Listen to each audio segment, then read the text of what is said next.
The nanny arrived at the mansion with hidden cameras and a badge beneath her scrubs. The mafia boss installed surveillance to catch her in betrayal. What he saw instead changed everything. She was saving the children everyone else had given up on, including him. Nico Falcone didn't trust anyone anymore. Not after what happened at Giordano's restaurant 3 months ago. The gunfire, the screams, his children's bodies crumpling to the floor like discarded puppets. He sat in his office now, bourbon untouched on the mahogany desk, watching 6 security monitors with the intensity of a hawk. The cameras were new, hidden, state-of-the-art equipment that cost more than most people made in a year. Every angle of his mansion was covered, but especially the east wing where his twins slept, where the new nanny was working. Mr. Falcone? His head of security, Dante, knocked twice before entering. The background check came back clean. Rose Marlin, 32. Philadelphia-born and raised. Licensed pediatric nurse with specialized training in trauma care. 5 years at Children's Hospital, 2 years in private care. No criminal record. No debts. No suspicious connections. Too clean, Nico muttered, his dark eyes never leaving the screens. Sir? Nobody's that clean, Dante. Especially nobody willing to work in this house. Nico finally looked up. His face was harder than it used to be, lined with new scars, one across his left cheek, another disappearing into his collar. The assassination attempt had changed him, made him a ghost in his own empire. Keep watching her. Already am, boss. On the monitor, Rose Marlin moved through the twins' bedroom with quiet efficiency. She was plain-looking in the way that made people underestimate her. Brown hair pulled back, minimal makeup, scrubs that hid her figure. Nothing remarkable, nothing threatening. That's what worried him. Nico had hired 4 nannies in 3 months. The first quit after 2 days, crying that the house felt like a prison. The second was caught trying to take photos of his office. The third couldn't handle Marco's nightmares. The boy woke up screaming every night, reliving the moment the bullets found him. The fourth simply stopped showing up. But Rose had walked into his mansion yesterday morning like she owned the place. Calm. Professional. She'd looked at his twins, Marco and Lucia, both paralyzed from the waist down, both hollow-eyed and silent, and she'd smiled. Not a pitying smile. A real one. Hello, Marco. Hello, Lucia, she'd said, kneeling beside their wheelchairs. I'm Rose. I'm going to be spending a lot of time with you, so I need to know, what's your favorite color? And don't say the same thing just to agree with each other. I can tell you to do that. Lucia had blinked in surprise. Nobody had asked them a normal question in months. Everyone tiptoed around them, like they were made of glass. Purple, Lucia whispered. Green, Marco added, his voice stronger. Like the Hulk. Good choices. I like orange, which everyone says is weird, but I don't care. Rose had pulled out 2 small notebooks from her bag, one purple, one green. These are yours. Private journals. You can write or draw anything you want, and nobody gets to see them unless you say so. Not even me. Not even your dad. Deal? The twins had actually smiled. Nico had watched the entire exchange from the doorway, his hand instinctively resting on the gun beneath his jacket. Something about her was off. Too comfortable. Too perfect. Now, 12 hours later, he was watching her again. The timestamp read 11:47 p.m. The twins should have been asleep hours ago, but Rose had asked permission to stay late for their first night, citing the importance of routine establishment. Nico had agreed, mostly because it gave him more footage to review. On screen, Rose moved Lucia's left leg with careful precision. She bent the knee, rotated the ankle, applied pressure to specific points along the calf. Her lips moved, whispering something Nico couldn't hear. He turned up the audio. Flexor hallucis longus, tibialis posterior.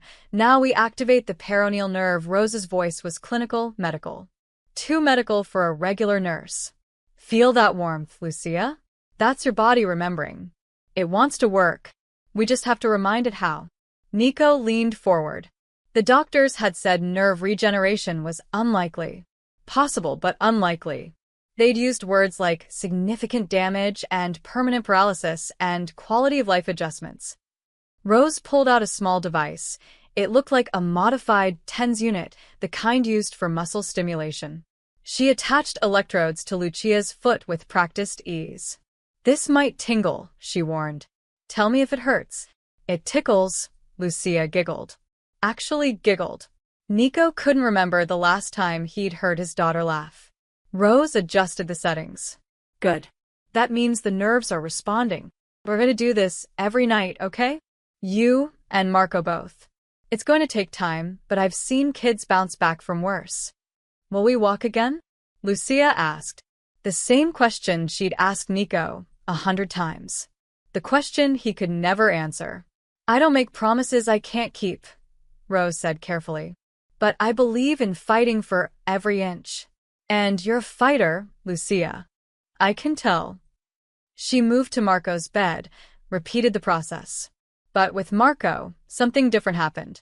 As Rose manipulated his right foot, pressing down on the arch, Marco's toes curled. Just slightly. Just for a second. Rose froze. Marked something in her notebook. Glanced at the door, as if checking whether anyone saw. Nico rewound the footage.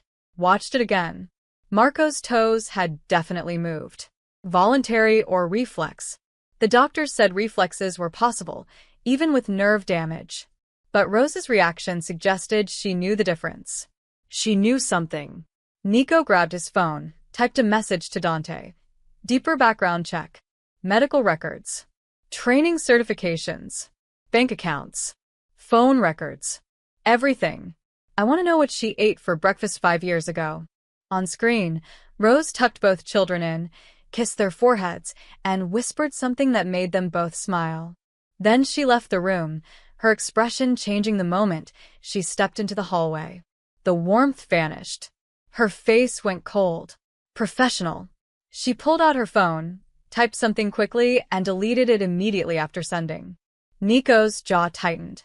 "Who are you really, Rose Marlin?" he muttered to the empty office. His phone buzzed. A text from his Aunt Lucia Sr., the only family member he trusted completely. "The Corsini family is moving shipments through the harbor tomorrow night. They think you're too weak to respond. Are they right?" Nico stared at the message, then back at the monitors.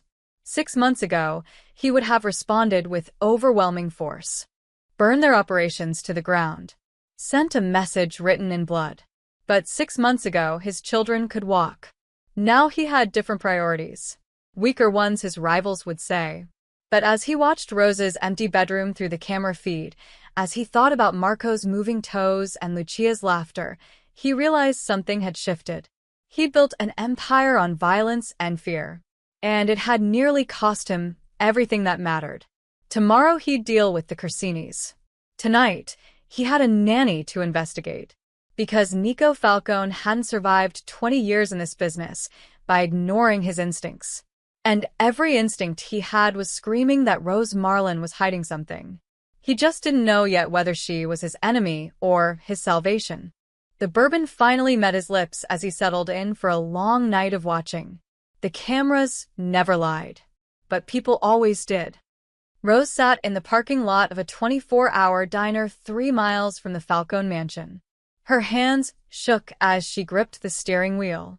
She'd held it together in front of the twins, maintained her cover in front of the security camera she'd spotted within her first hour. But now, alone in the darkness, the weight of what she was doing crashed down on her. Her phone buzzed. A text from an unknown number. Loading dock. Behind Harry's auto shop. 20 minutes. She deleted the message, started her car, and drove. The loading dock was exactly what she expected, grimy, poorly lit, smelling like motor oil and old cigarettes. A white surveillance van sat in the shadows, its side panel reading Acme Plumbing Services in faded letters. Nobody would look twice at it. Rose knocked 3 times.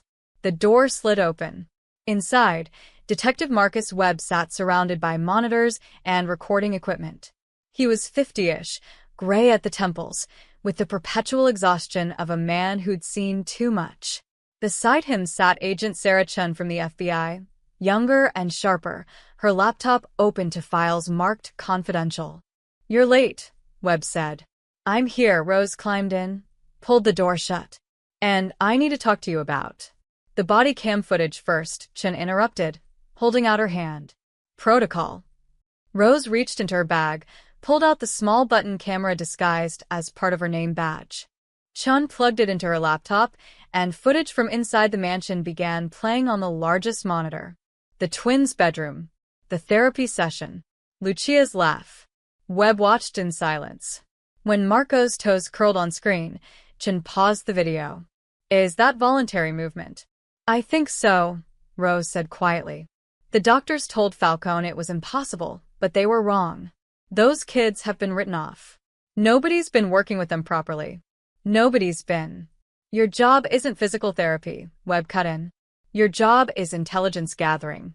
We sent you into that house to get evidence on Nico Falcone's operations. Weapons trafficking. Money laundering. The names of his suppliers. Instead, I'm watching you play nurse." "I am a nurse," Rose shot back. "That's why this cover works.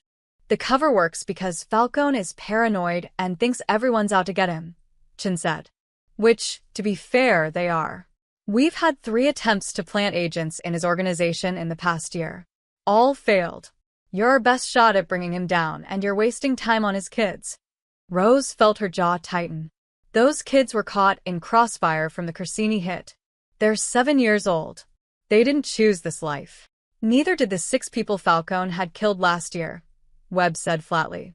Or the 12 the year before. Or the families destroyed by the drugs his organization moves through the city. You want to save those kids? Great.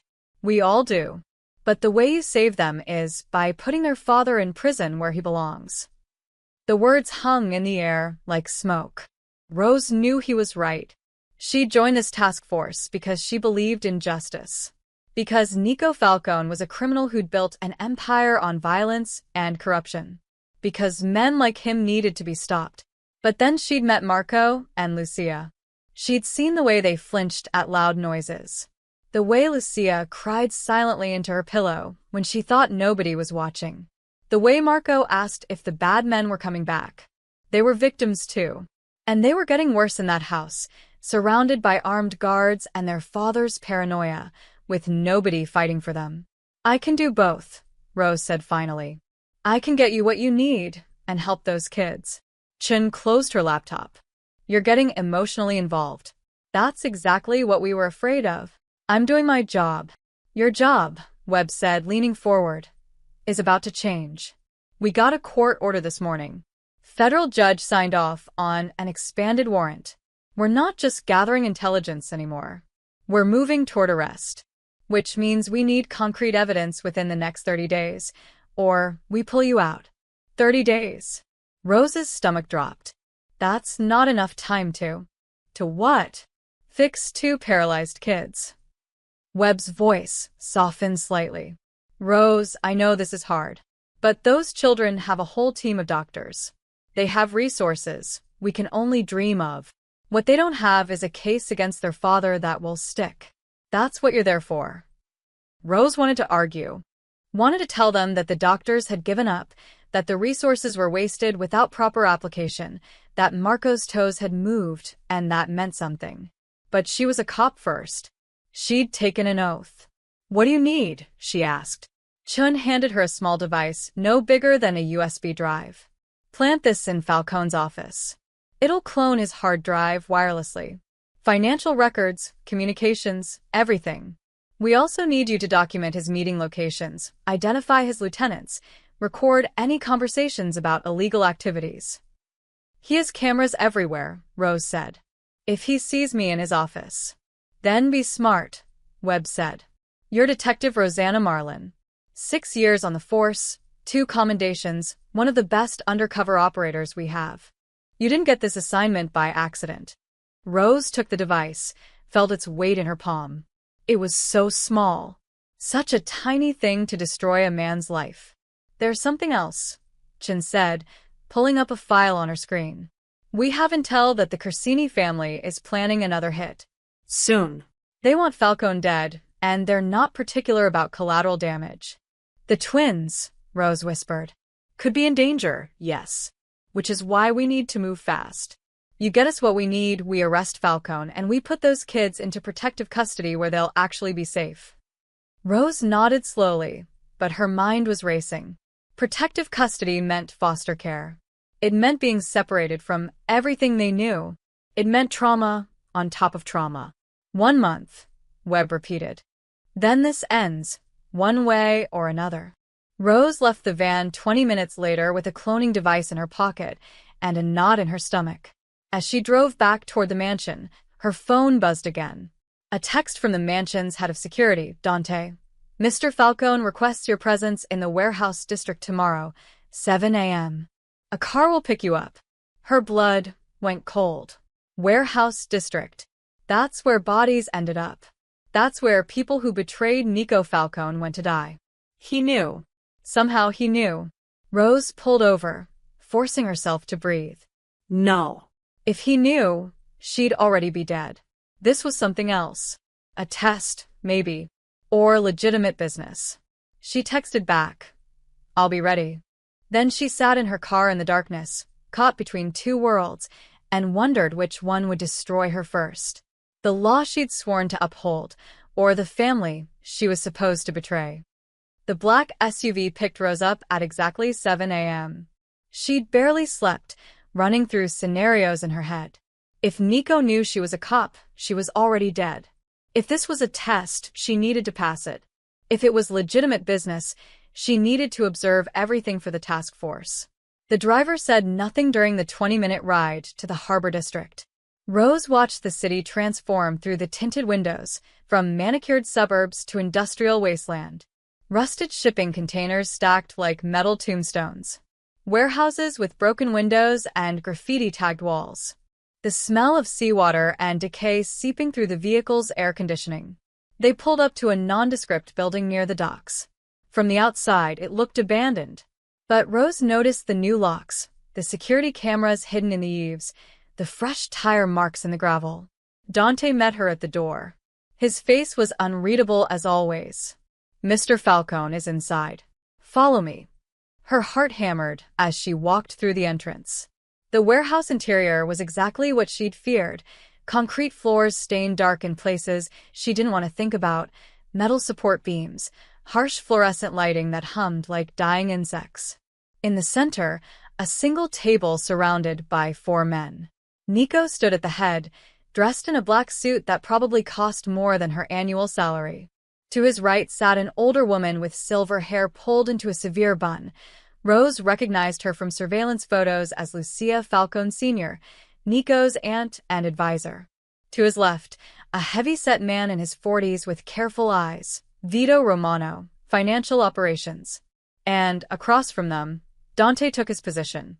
Miss Marlin, Nico said, his voice echoing in the empty space. Thank you for coming. Rose kept her expression neutral. Professional. Of course, Mr. Falcone. Though I'm confused why you need me here. The twins are still asleep, Nico interrupted. And being monitored by security. This meeting is about them. Indirectly, he gestured to an empty chair. Please. Seat. Every instinct screamed at her to run. But Detective Rosanna Marlin didn't run. She sat. Nico remained standing, his dark eyes fixed on her. I'll be direct. I don't trust easily. Can't afford to. 3 months ago, someone tried to kill me and succeeded in destroying my children's lives. That makes me careful about who I allow near them. I understand, Rose said carefully. Do you? Lucia Sr. spoke for the first time, her voice sharp as broken glass. Because from where we sit, you're a stranger who appeared at a very convenient time with very impressive credentials. Too impressive, perhaps. Rose's pulse quickened, but she kept her face calm. I'm a pediatric nurse with trauma specialization. Those credentials took me years to earn. 5 years at Children's Hospital in Philadelphia, Vito read from a tablet. Excellent reviews. 2 years in private care before this. Licensed, bonded, background check clean as a whistle. He looked up. Almost too clean. I don't understand what you're implying, Rose said, though she understood perfectly. Nico circled the table slowly, like a shark. Last night, I watched you work with my children. I watched you perform therapy techniques that my expensive doctors said wouldn't work. I watched my son's toes move for the first time in 3 months. And I watched you mark it in a private notebook that you then locked in your bag. Rose's mouth went dry. She'd been careful. She'd checked for cameras, but clearly not careful enough. You're good at your job, Nico continued. Too good. Which makes me wonder, what's your real job, Miss Marlin? The question hung in the air like a blade. This was the moment. Rose had been trained for this. Burned agents either panicked or overcompensated. The key was to stay in character while showing appropriate emotion.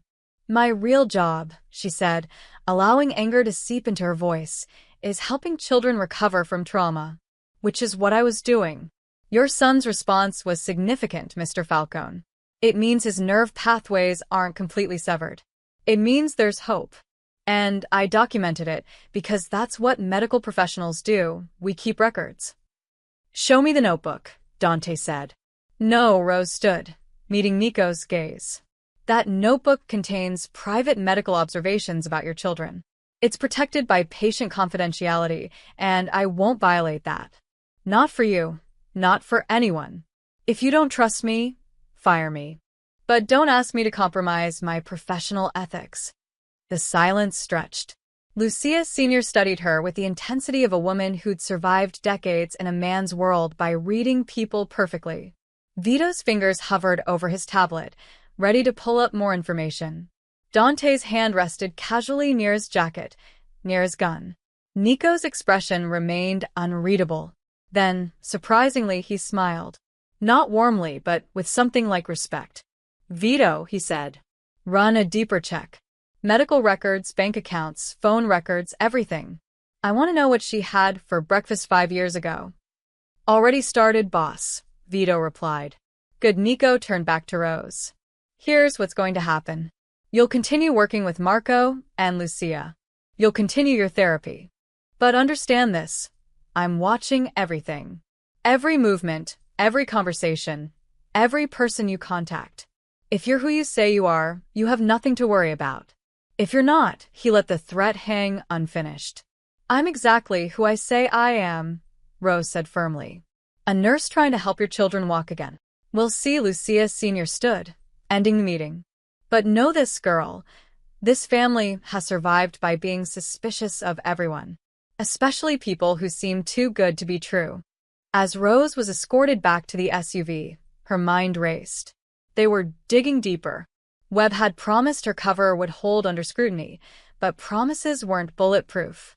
And now she had both the police department and the mafia investigating her simultaneously. The driver remained silent on the ride back. Rose stared out the window, watching the city transform again, from industrial decay to suburban safety. 2 worlds, right next to each other, pretending the other didn't exist. Her phone buzzed. A text from Webb. Status report. Now. She typed back. Compromised. They're running deep background. Need immediate cover reinforcement.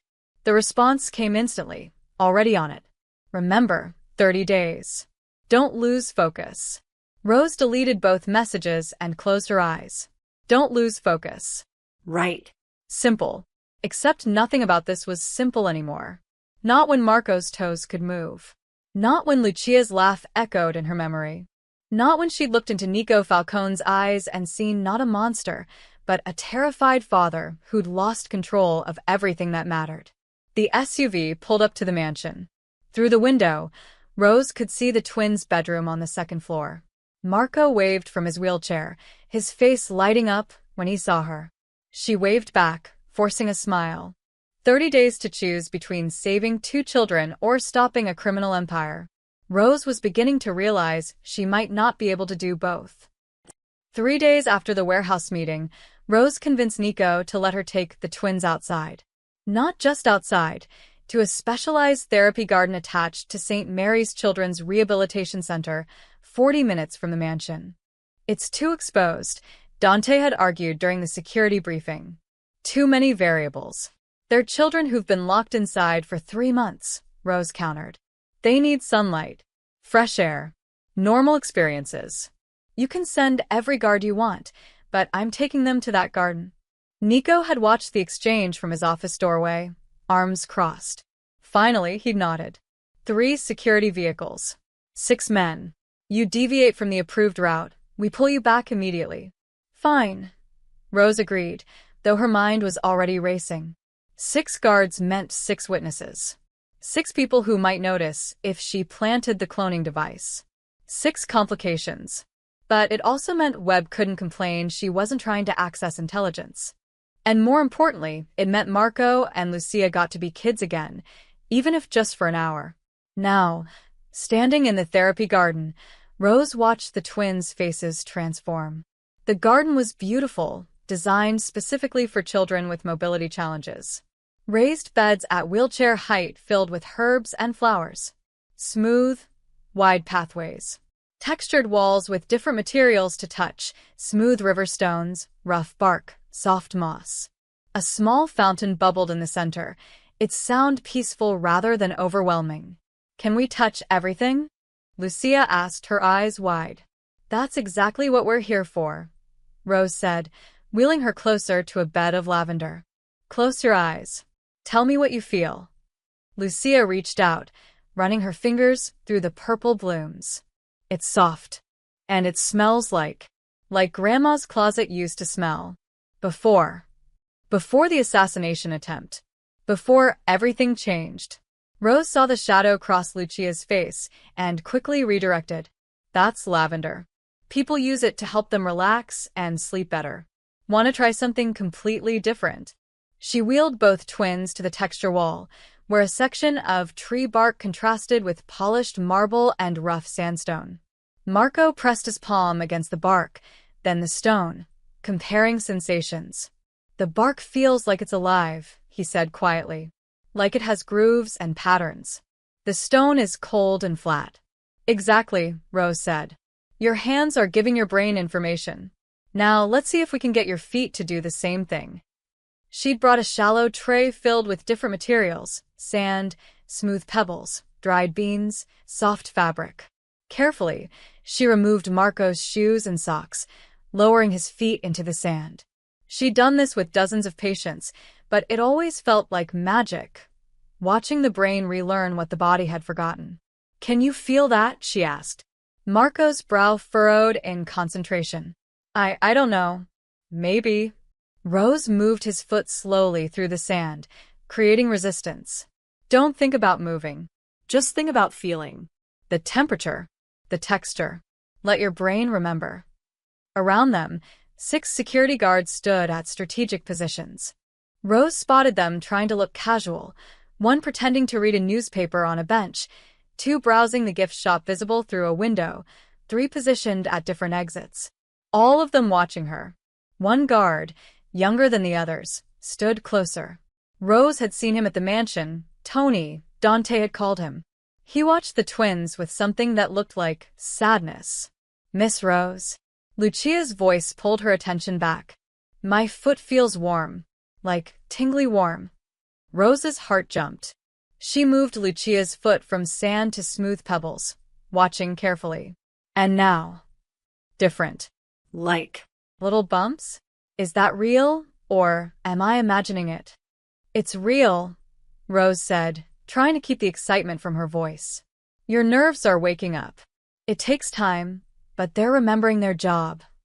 For the next 30 minutes, Rose worked with both twins, creating games that disguised therapy as play. She had them sort objects by texture while she moved their feet through different materials. She sang silly songs that made them laugh while she performed range of motion exercises. She challenged them to describe sensations in creative ways. Marco said the beans felt like tiny hard pillows, which made Lucia giggle so hard she snorted.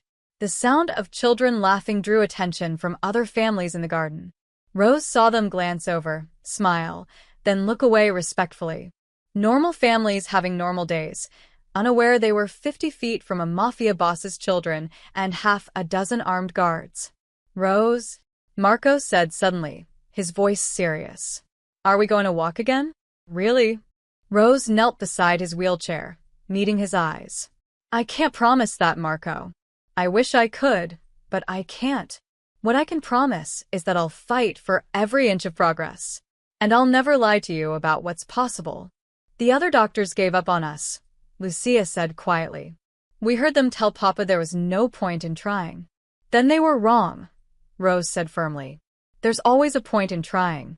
Even if you never walk again, and I believe you will, there's still a point. Because trying means living. It means not giving up. And you two are fighters. I knew that the minute I met you. How? Marco asked. Because you're still here. Still smiling. Still asking questions. That takes more strength than walking ever did. Tony, the young guard, turned away quickly, but not before Rose saw him wipe his eyes.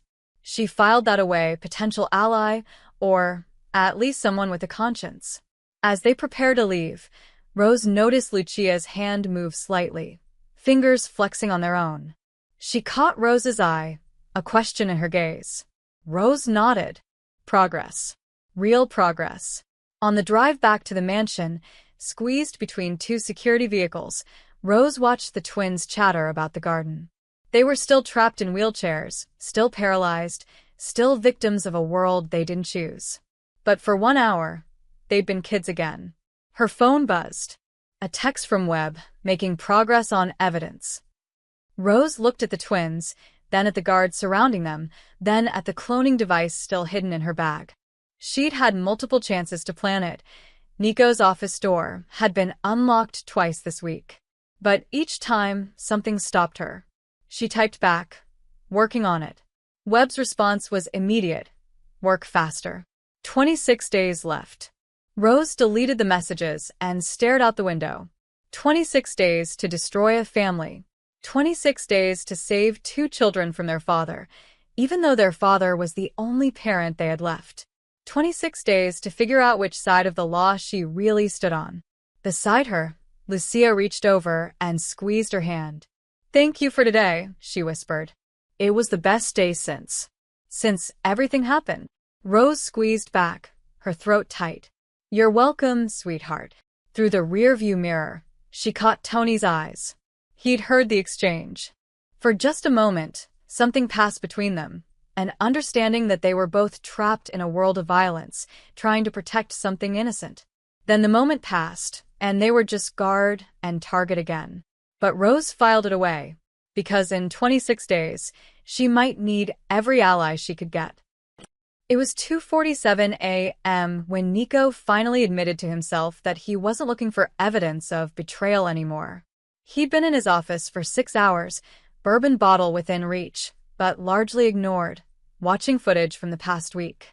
The screens glowed in the darkness, 6 different angles of his children's lives, cataloged and time-stamped like evidence in a trial.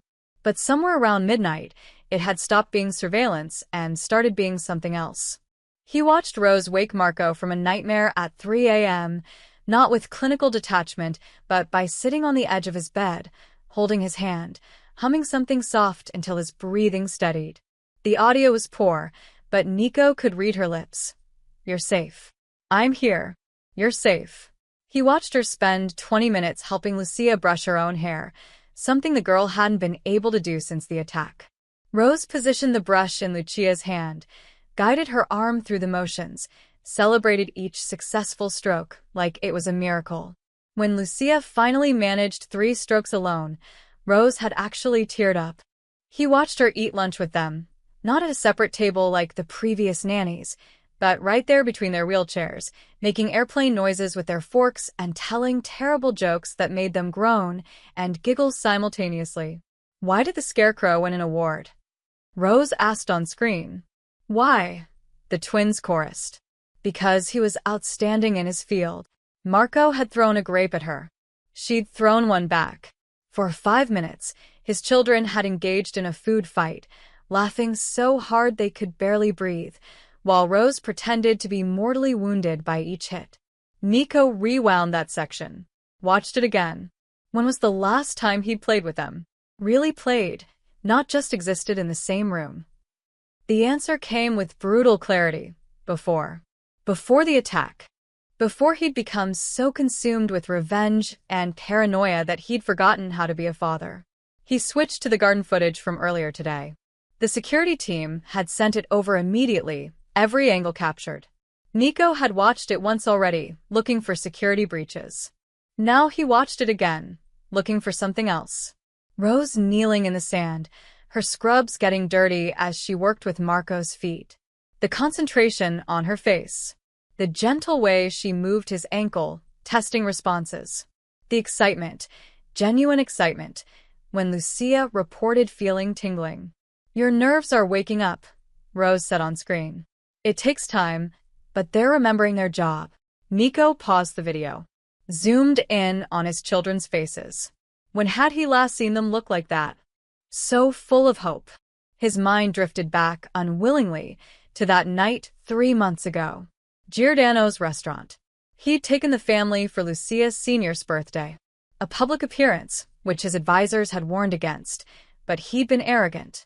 Untouchable. 20 years in this business, and he'd never been hit. Never been vulnerable. The Corsini family had been waiting. It happened so fast. The front windows exploding inward. Glass and bullets everywhere. His security returning fire. People screaming. And, in the middle of it all, his children. Marco had been standing beside the table when the first shots hit. Nico watched him fall, watched his small body crumple. Lucia had tried to run to her brother and caught the ricochet that severed her spinal cord.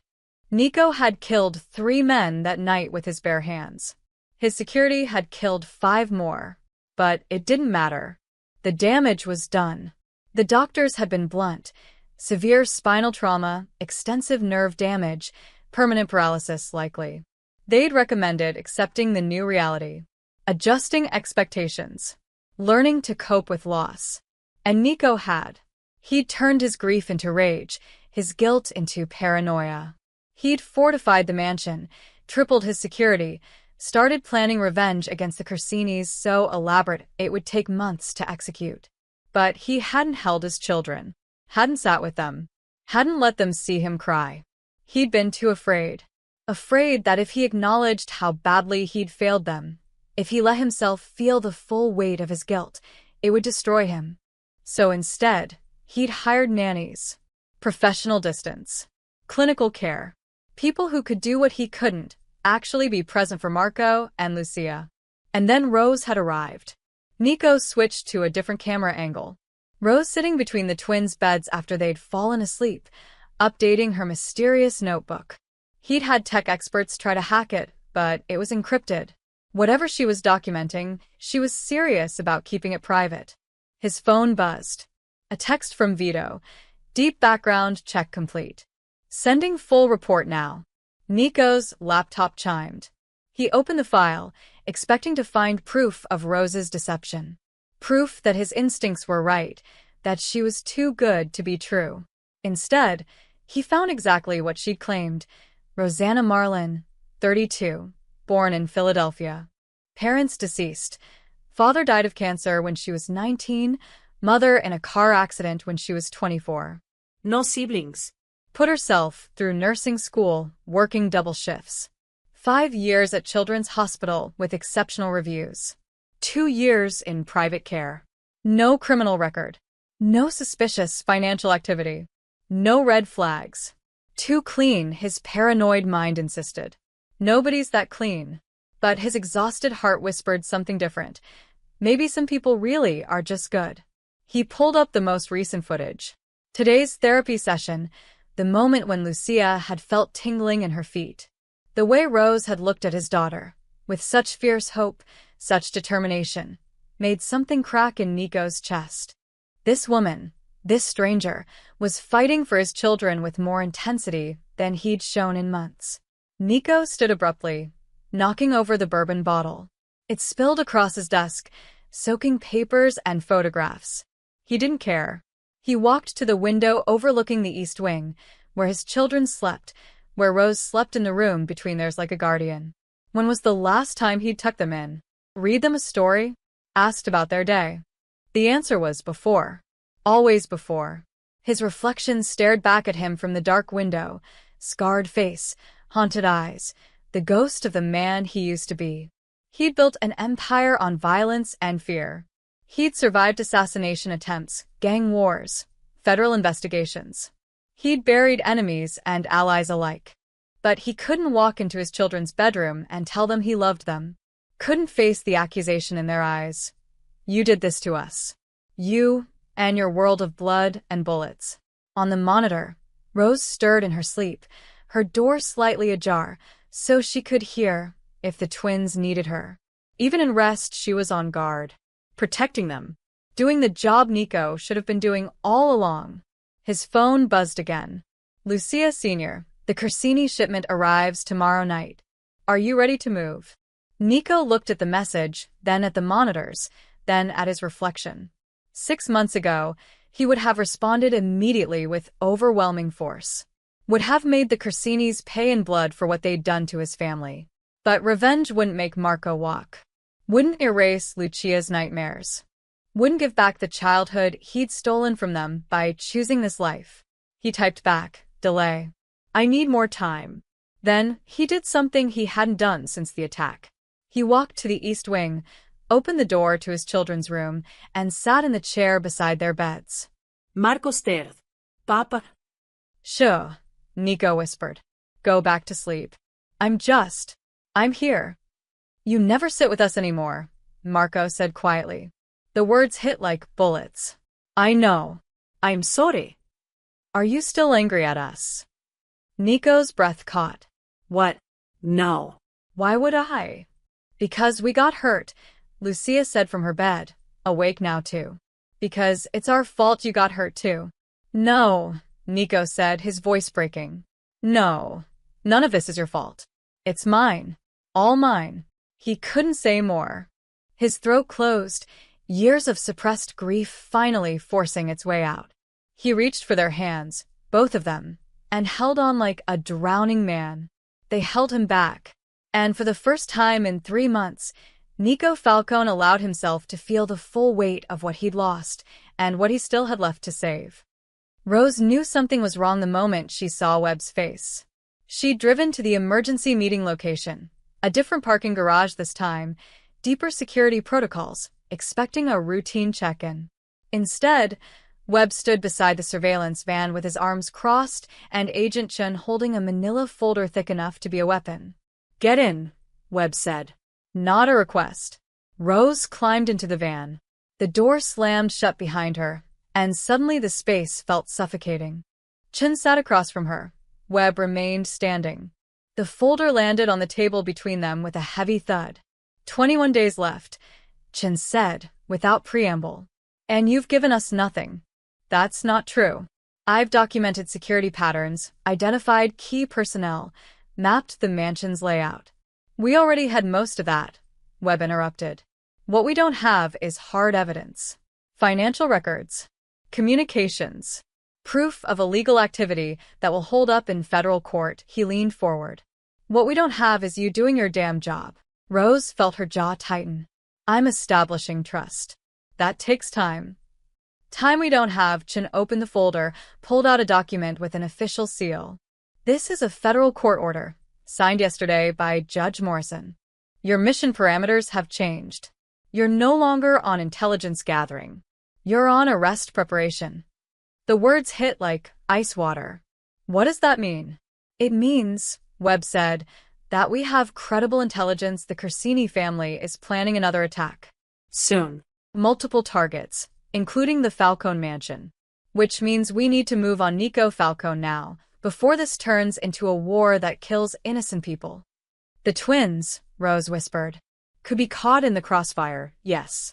Along with you, the security staff, and anyone else in that house when the Corsinis make their move. Chen pulled out more documents, surveillance photos, intercepted communications, tactical maps. We've identified 3 potential attack vectors. The mansion security is good, but not good enough to stop a coordinated assault. Rose stared at the photos. Men with guns. Blueprints of the mansion. Red X marks over the children's wing. So we arrest Falcone, Webb continued, and we put those kids into protective custody where they'll actually be safe. Away from the violence. away from the target on their backs, just from being his children. Protective custody means foster care, Rose said. It means separating them from everything they know, from their father, from their home, from their recovery program. From a criminal enterprise built on drugs and murder, Chin cut in sharply. Rose, I know you've gotten attached. That's natural. But those children deserve better than being raised by a mobster in a house full of guns, waiting for the next assassination attempt. They deserve better than being ripped away from their father while they're still learning to feel their own feet again. Rose shot back.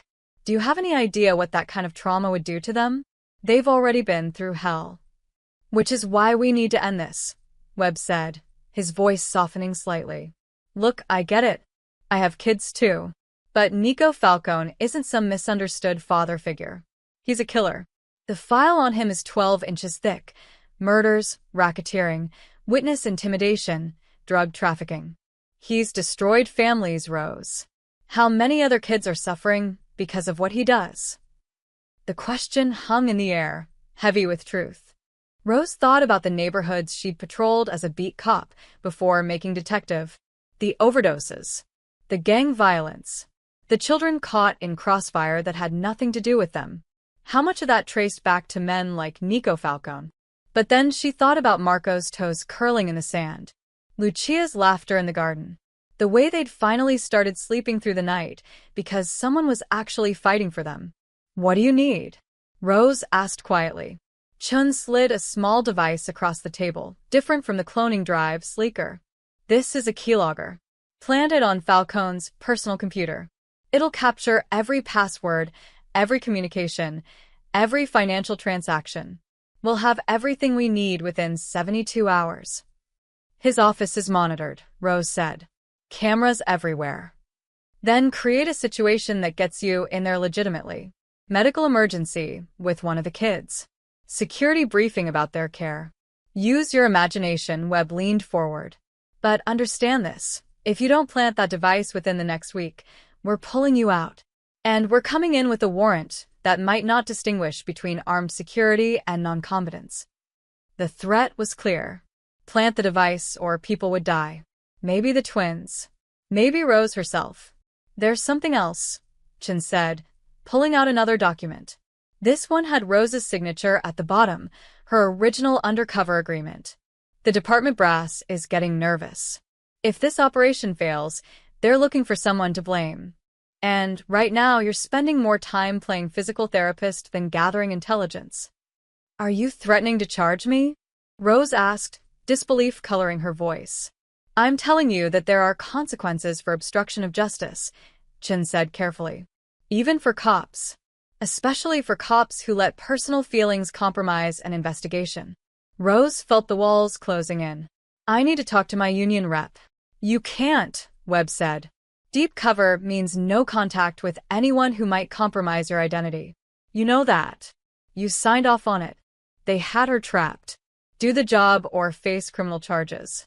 Save the twins from their father or save them from the Corsinis. Choose between her oath as a police officer and her conscience as a human being. 1 week, Chun repeated, standing. Plant the device. We'll handle the rest. Rose took the keylogger, felt its weight in her palm. So small. Such a tiny thing to destroy a family. What happens to the twins, she asked. After you arrest him? They'll be placed with child services temporarily, Webb said. The system will find them a good home. Maybe together, if we're lucky. They'll get medical care, therapy, a chance at a normal life. They're finally making progress, Rose interrupted, her voice cracking. Marco moved his toes yesterday. Actually moved them, voluntary motion. Lucia can feel temperature changes in both feet now. In 3 weeks, I've done more for them than months of specialists did. And you want me to rip them away from that? From me. The silence stretched. Webb looked away first. I'm sorry, he said, and he sounded like he meant it. But this is bigger than 2 kids. Falcone's organization moves 50 kilos of heroin through this city every month. That's 50,000 doses. 50,000 chances for someone to overdose, for a family to be destroyed, for a kid to lose a parent. How many children are we supposed to sacrifice to save his two? Rose had no answer for that. Because he was right. The math was brutal but clear. 2 lives versus thousands. Her feelings versus her duty. The children she could touch versus the ones she'd never meet. 1 week, she said finally, pocketing the device. Chen nodded. Status updates every 48 hours. No exceptions. Rose left the van, her legs unsteady. The parking garage was quiet, just the hum of fluorescent lights and the distant sound of traffic. She sat in her car for 10 minutes, staring at nothing, the keylogger burning a hole in her pocket. Her phone buzzed. A text from the mansion. Marco asking for you. Says his foot feels funny. Dante. Rose closed her eyes. Marco's foot feeling funny was huge. It meant nerve regeneration, increased sensation, possible voluntary movement. It meant hope.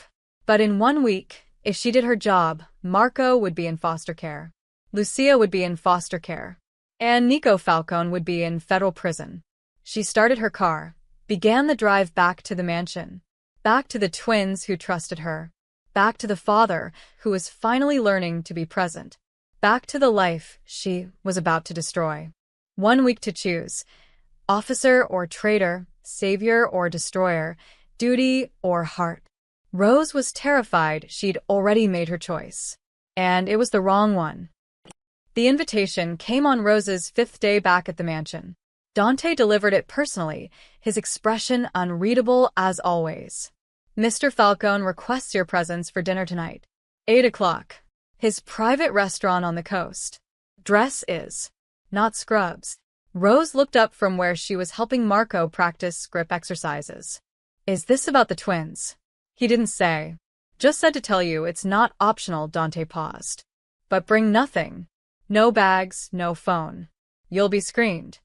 After he left, Marco whispered, Is Papa mad at you? I don't think so, Rose said, though her heart was racing. Why? He takes people to that restaurant when he needs to talk serious. We heard Aunt Lucia say that once. Serious talks at private restaurants. Rose's mind immediately went to worst-case scenarios. He'd found something. Cracked her cover. Discovered the police connection. This was how it ended, not with arrests and warrants, but with a quiet conversation and a body that would never be found. But she had no choice except to go. At 7:45 p.m., another black SUV arrived. Different driver, same silent treatment. The coastal highway stretched before them, dark ocean on one side, cliffs on the other. The restaurant appeared after 20 minutes, a converted lighthouse perched on a rocky outcrop, lights glowing warm against the twilight sky. The place had been cleared. Rose noticed it immediately. No other cars in the lot, no guests visible through the windows. Just bodyguards stationed at strategic points, their presence barely concealed. Inside, the restaurant was beautiful. Exposed brick walls, candlelight, floor-to-ceiling windows overlooking the ocean. And at a corner table with the best view, Nico Falcone waited. He stood when she entered, which surprised her.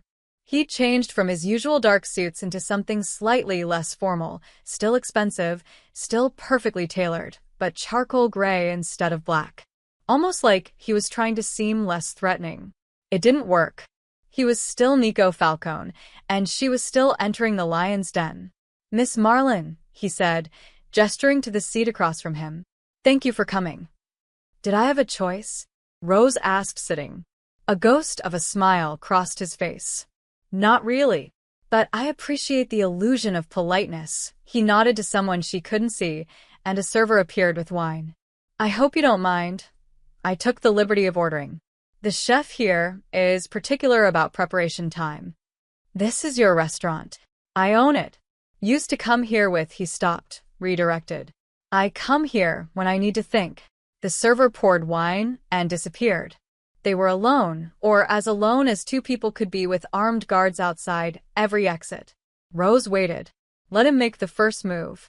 Nico studied her for a long moment, then said, Marco walked 3 steps yesterday. Rose's breath caught. What? After you left for the evening. I was sitting with them, something I've been trying to do more often, and he asked if he could try. Said his legs felt tingly, like they were waking up from being asleep. Nico's voice carried an emotion Rose couldn't quite identify. He held onto the parallel bars we installed, and he took 3 steps. His legs shook. He nearly fell twice. But he walked. That's incredible, Rose said and meant it. 3 steps. 3 impossible, miraculous steps. Did you video it? Every angle. Dante sent you the footage. Nico paused. He couldn't do it again afterward. Got too tired. But he did it once. Once is enough, Rose said. Once means it's possible. The neural pathways are reconnecting. With more therapy, more time. How much time? The question hung between them. Rose chose her words carefully.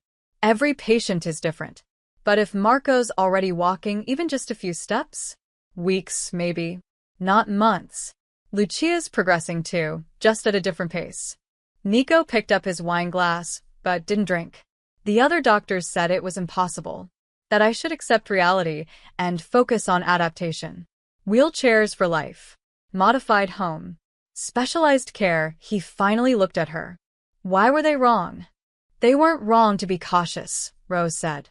Spinal injuries are unpredictable. But they gave up too soon. They saw the damage and stopped looking for the possibility. And you didn't. I never do. The food arrived, some kind of pasta dish Rose couldn't identify. Beautifully plated, probably obscenely expensive. She wasn't hungry, but she ate because not eating would be suspicious. I want to understand your methods, Nico said. The exercises you do with them. The equipment you're using. The therapy philosophy. All of it. For the next 20 minutes, Rose explained. She kept it clinical, professional, using medical terminology when necessary but translating it into terms a layman could understand.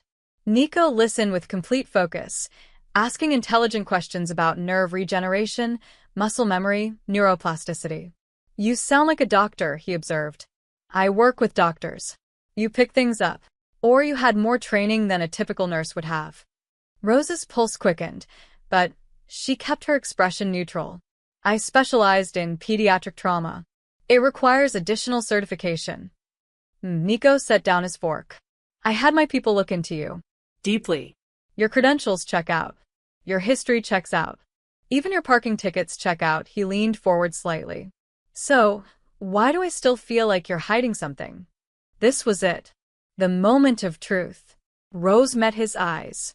Everyone hides something, Mr. Falcone. The question is whether what I'm hiding matters to you. Does it affect my children? No. Does it put them in danger? Rose hesitated 1 second too long. Not from me, but from someone else. She couldn't answer that. Couldn't tell him about the Corsini threat, about the planned raid, about the keylogger in her apartment that she still hadn't planted. Nico saw the hesitation. His expression shifted, something cold creeping into his eyes. I asked you a question, and I can't answer it, Rose said carefully. Not because I don't want to, because there are things I don't know. The world is dangerous, Mr. Falcone. Your world especially. I can't promise your children are safe. Nobody can. But you're trying to protect them. Yes. From me? The question landed like a punch. Rose looked at him, really looked at him, saw the scars on his face, the exhaustion in his eyes, the weight he carried. This wasn't the interrogation she'd expected. This was something else. Not from you, she said quietly. From the consequences of your choices. Nico leaned back, a bitter smile crossing his face. At least you're honest. He picked up his wine, finally drank. I've spent 20 years building an empire. Power, money, respect, everything that's supposed to matter. And it cost me my children's ability to walk. Tell me, Miss Marlin, was it worth it? You're asking the wrong person. Am I? You see them every day. You see what they've lost. What I took from them by being who I am. His voice dropped. Do they hate me? Rose thought about Marco asking if his father was still angry at them. About Lucia believing they were to blame for the attack. About 2 children who desperately loved their father but had no idea how to reach him anymore. They don't hate you, Rose said. They're afraid they disappointed you. Nico's hand tightened on his glass. That's worse. Yes, Rose agreed. It is. The silence stretched. Outside, waves crashed against the rocks. Inside, two people sat across from each other, separated by lies and loyalty and the weight of choices neither could take back. Finally, Nico spoke. I need to know I can trust you. Rose looked down at her plate, away from his eyes, away from the intensity of his gaze. I'm doing everything I can for Marco and Lucia, she said. That's all I can promise. When she glanced back up, Nico was studying her with the focus of a man who'd survived 2 decades in a business where trust was currency and betrayal was death. You keep avoiding my eyes when I mention trust, he observed. Why? Because she was lying. Because in 3 days, she had to either plant the keylogger or face obstruction charges. Because she was a cop sitting across from a criminal, pretending to be something she wasn't. Because trust is complicated, Rose said finally. And I'm not sure either of us knows what it means anymore. Nico considered this, then nodded slowly. At least that's honest. The dinner ended shortly after. Nico paid, though the restaurant was his, and walked her to the SUV. Before she got in, he said, they've started asking about their mother. Rose froze. In all her research, she'd found almost nothing about the twins' mother. She left when they were 2, Nico continued, staring at the dark ocean. Said she couldn't raise children in this world. I didn't blame her then. I blame her now. They needed her, and she chose her conscience over her kids. He looked at Rose. Don't do that to them. Whatever else you are, whatever secrets you're keeping, don't be another person who abandons them. Rose felt the words like a knife. I won't. Good, he stepped back. Dante will drive you home. As the SUV pulled away, Rose watched Nico standing alone outside his empty restaurant, silhouetted against the lighthouse beam. A powerful man who'd realized too late that power couldn't protect the things that actually mattered. And Rose realized something terrifying. She was starting to feel sorry for him. Worse, she was starting to understand him. The keylogger felt like lead in her pocket. 3 days left to decide who she was going to betray. The afternoon was perfect. Clear sky, warm sun, gentle breeze carrying the salt smell from the distant ocean. Rose had convinced Dante to let her take the twins to the mansion's outdoor playground, a private area surrounded by high walls but open to the air. Marco had been restless all morning, eager to practice walking. He'd managed 5 steps that morning, then 7. Each attempt left him exhausted and shaking, but the determination in his eyes was fierce. Lucia was progressing too, reporting sensation up to her knees now, sometimes feeling when Rose touched her thigh. They needed sunshine, fresh air, a sense of normalcy. Just 30 minutes, Dante had said, positioning 3 guards around the perimeter. And stay within camera range.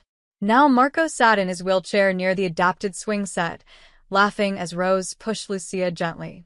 The swing was modified with a supportive back and harness, allowing her to feel the motion even without leg strength.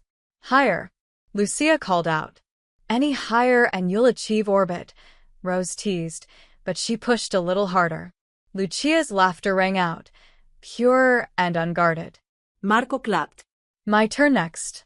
Rose was reaching for the swing to slow it down when she heard something that made her blood freeze. A sound she'd been trained to recognize. A sound that shouldn't exist in this moment of peace. The distinctive crack of a rifle shot. Everything happened in 3 seconds. The bullet struck the stone wall 2 feet from Lucia's swing, sending chips of masonry exploding outward. Rose's body moved before her mind caught up, training from another life taking over. She threw herself at Lucia, ripping the harness release as she yanked the girl from the swing. Down, Rose screamed, diving behind a large stone lion statue that decorated the playground. She landed hard. Lucia clutched against her chest and immediately twisted to locate Marco. He was 10 feet away, frozen in his wheelchair, eyes wide with terror. More shots. The playground erupted in chaos, with splintering, metal pinging, the whine of bullets cutting through air. Rose saw muzzle flashes from beyond the wall. Multiple shooters. Coordinated attack. The guards were returning fire, but there were only 3 of them and at least 6 attackers. Marco. Rose screamed. Grab your wheels and roll to me. Now. But Marco couldn't move. Paralyzed by fear, reliving the restaurant, the night his world exploded. Rose made a choice. She shoved Lucia behind the stone lion. Stay down. Don't move. Count to 100-inch. Rose, no. But Rose was already moving, running in a crouch across open ground. Her mind calculated angles, trajectory, cover points. Not like a nurse. Like a cop. Like someone with tactical training she shouldn't have. She reached Marco's wheelchair just as a bullet struck its armrest, missing his hand by inches. Without hesitation, Rose grabbed the handles and shoved, propelling the wheelchair across the playground at full speed. Bullets tracked them. She heard one pass, so close it disturbed her hair. Behind the stone lion, she positioned both children against its bulk, putting herself between them and the shooters. Security to the playground, she shouted. Multiple hostiles. The children are exposed. One of Dante's guards, Tony, the young one, was closer now, providing covering fire. But one guard fell, clutching a shoulder. Another retreated, pinned down. Rose assessed the situation with trained precision. 6 shooters, maybe 7. Semi-automatic rifles. Coordinated fire patterns suggesting military or paramilitary training. They weren't trying to breach the wall. They were trying to kill everyone in the playground. This was an assassination attempt. On my signal, suppress fire at 11 o'clock, Rose called to Tony. Not like a civilian. Like someone who spoke this language. Tony didn't question it. He understood. Marco, Lucia, listen to me, Rose said, her voice urgent but controlled. When I say go, you're going to use your hands and pull yourselves behind that bench. She pointed to a heavy wooden bench 15 feet away, closer to the mansion. Drag yourselves. Don't worry about your legs. Just hands. Fast as you can. You understand. We can't, Marco started. Yes, you can. You're fighters. I know you are. Ready? She looked at Tony. He nodded. Suppressing, Tony shouted, leaning out and unleashing a sustained burst. Go! Rose yelled. The twins moved. Marco grabbed the ground and pulled, his upper body's strength surprising her. Lucia did the same, dragging herself across grass and gravel, not caring about the pain. Survival instinct overriding everything else. Rose covered them, positioning her body as a shield, calling out directions like she'd done in 100 training scenarios. Left shooter, stone wall. Right side advancing. Guard your 6. More security poured from the mansion, Dante leading them, along with 6 more armed men. The firepower shifted. The attackers realized they'd lost the advantage and began retreating. Within 90 seconds, it was over. Silence fell, broken only by the ringing in Rose's ears and Marco's ragged breathing. Everyone okay? Dante called, weapons still raised. Rose did a quick check. The twins were scraped and terrified but uninjured. Tony had a gash on his cheek from stone fragments. One guard was wounded but alive. We're good, Rose confirmed, then immediately shifted back to caregiver mode. Marco, Lucia, you're safe now. You did so good. So brave. But Lucia was staring at her with wide, confused eyes. You sounded different. You moved different. Like the guards. Before Rose could respond, Dante was there, radio in hand, barking orders. Lock down the mansion. Medical team to the east playground. Someone get Mr. Falcone now. He looked at Rose, and in his eyes, she saw calculation. Questions. Suspicion. Where did you learn to move like that? He asked quietly. Survival instinct, Rose said, keeping her voice steady. Everyone has it. No, Dante said slowly. Not like that. That was training. A combat training. Rose opened her mouth to deflect, but Nico's voice cut through the air. What the hell happened? He was running across the lawn, surrounded by more guards, his face contorted with fury and fear. When he reached them, he dropped to his knees beside the twins, checking them for injuries with shaking hands. Papa, Lucia whispered, and started crying. Nico pulled both children against him, and for a moment he was just a father, not a mafia boss. You're safe. You're safe. Then his eyes found Rose, and something in his expression shifted. He'd been watching. Cameras everywhere. He'd seen everything. Inside, he ordered. Everyone. Now. The security team formed a protective box around them as they moved toward the mansion. Rose pushed both wheelchairs, her mind racing. The attack had been real. The danger was real. But she'd also just blown her cover by reacting like a trained operative instead of a scared nurse. As they entered the mansion, Dante pulled Nico aside. Rose couldn't hear what he said, but she saw him gesture toward her, saw Nico's jaw tighten. They knew, or at least suspected. That night, after the twins were finally asleep, traumatized but safe, Rose found Dante waiting in the hallway. "Mr. Falcone wants to see you," he said. "His office." Now. Rose followed him down the corridor, past security cameras she'd noted weeks ago, toward the office she'd been trying to access for the police. The office where she was supposed to plant the keylogger. But this wasn't how she'd planned to get in. Dante opened the door. Inside, the lights were dim. Nico sat behind his desk, multiple computer screens glowing around him. Footage from the playground attack played on loop. "Close the door," Nico said without looking up. "We need to talk about who you really are." The door clicked shut behind her, and Rose realized her time had just run out. The office was soundproofed. Rose noticed the thick door, the acoustic panels hidden behind expensive artwork, the way sound seemed to die the moment Dante closed them in. No one would hear her scream. Nico still hadn't looked at her.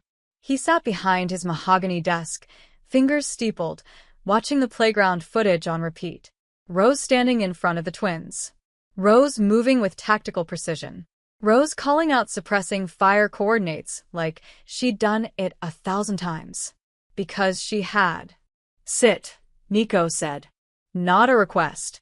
Rose sat in the leather chair facing his desk, her heart hammering but her expression neutral. This was it. The moment every undercover agent feared. When the mask came off and you were left facing the person you'd been lying to, hoping your training would be enough to keep you alive. Nico finally looked up. His eyes were cold, empty of the vulnerability he'd shown at dinner, empty of the gratitude from earlier when she'd saved his children.